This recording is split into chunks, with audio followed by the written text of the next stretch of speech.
You are now watching the official YouTube channel for the largest basketball manager game in the world. Join at BuzzerBeater.com if you think you can beat the buzzer. Welcome back to the channel, everyone. I hope you're having a wonderful holiday season, a good last couple of days of 2022, and a wonderful buzzer beater season as well.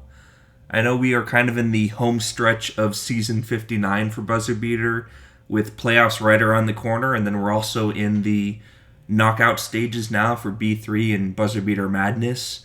I know I was knocked out in the first round of the, I think it's tier 6, maybe tier 5, I'm not sure which tier, but I was knocked out in the first round of my buzzer beater madness knockout stages, so I hope all of yours is going slightly better than mine.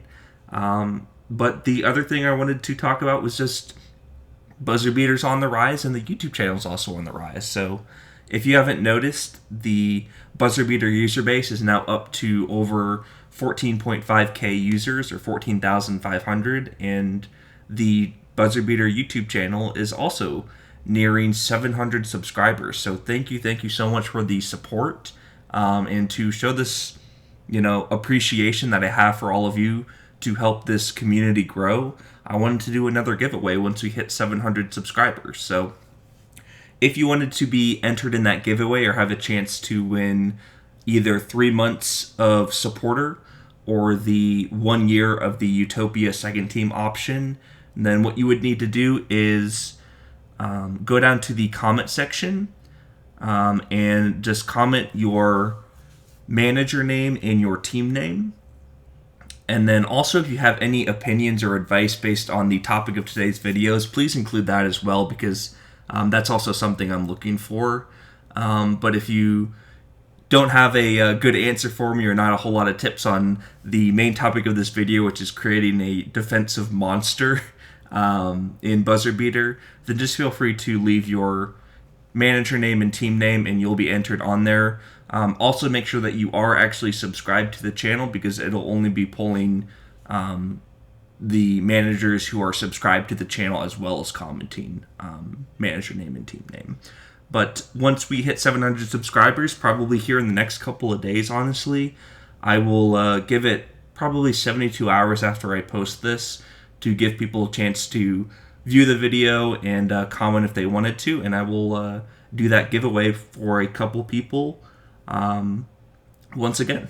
So now to get to the good stuff, the main topic of the video that I wanted to discuss, and I know I do a lot of how-to videos, but this is more of a me looking at opinions and suggestions from you guys. So this is where I'd really love to see some comments on your thoughts on how to achieve this. But as a lot of you know, when I first created came back and created the Utopia team, I wanted it to be like an interactive kind of team where you guys give input on creating players, and we kind of create a team together and follow the history of that.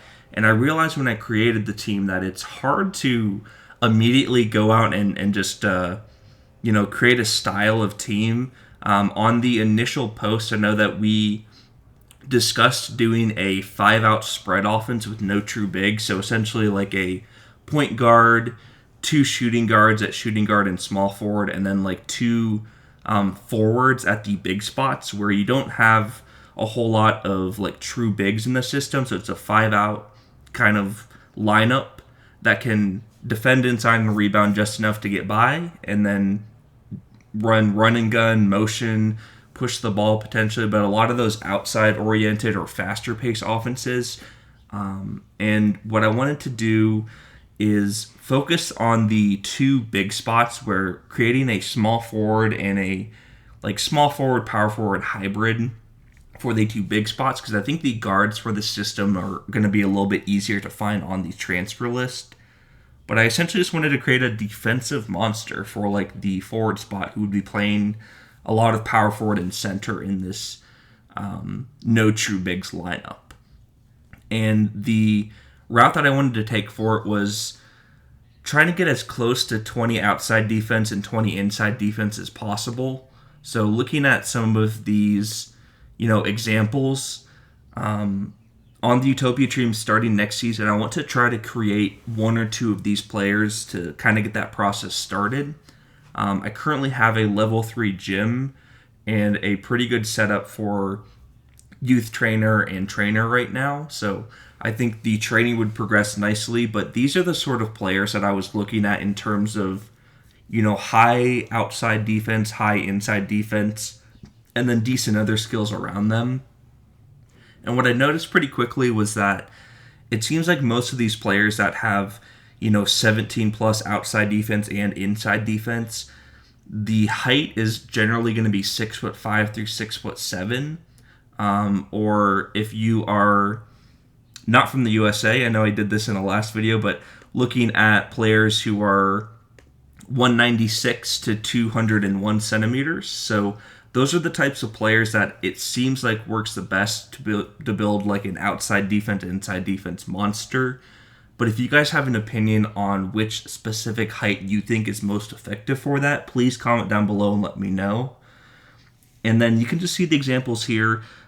It seems like a lot of them are, listed small forwards that would be playing my center spot. So ideally, what I would be looking at is going to be playing a center who has 12 plus rebounding, because I think that's probably the minimum that is viable to actually use against other centers. Because if I'm going up against a guy who has like 15, 16 rebounding, my chances are not going to be very high.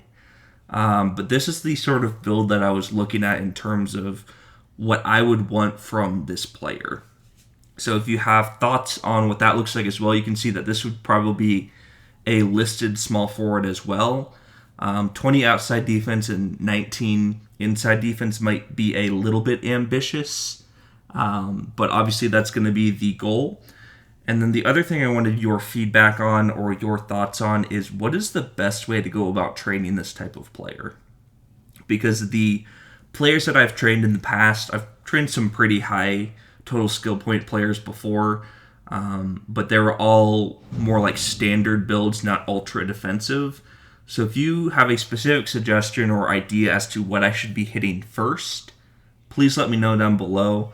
I believe my thought process would be looking at doing inside defense in 1v1 first to boost those skills up, and then switching to outside defense later on down the line. But I imagine inside defense and 1v1 is going to be the starting path that I would think. But if you have other thoughts, definitely let me know, because I am open to a lot of different things. And then for next season, also let me know what you think a perfect prospect would look like, or a good prospect would look like, in terms of how to train this. So I think we'd probably be looking for someone who has, a 18-year-old trainee who has average or six to seven average to respectable outside defense and inside defense. And then potentially something where they are okay with having like, pitiful or awful jump range. Lower jump range, I think, is probably okay, especially since they'll be running our power forward or center spot. But just thinking of, what would this perfect training look like, and then what would the training plan look like? And then I think I'll probably try to find 2 players so I can train these forwards together. And then seasons on down the line, we would look for the guards themselves and start playing this 5-out system and figuring out what works well with that. So I appreciate it. Please give me your feedback. And then once again, if you want to be entered into the giveaway, just comment down your manager name and team name. And then if you have any advice, please let me know as well. So Happy New Year. I know it's coming up. But until the next video, I hope you guys have a good rest of your week. Bye.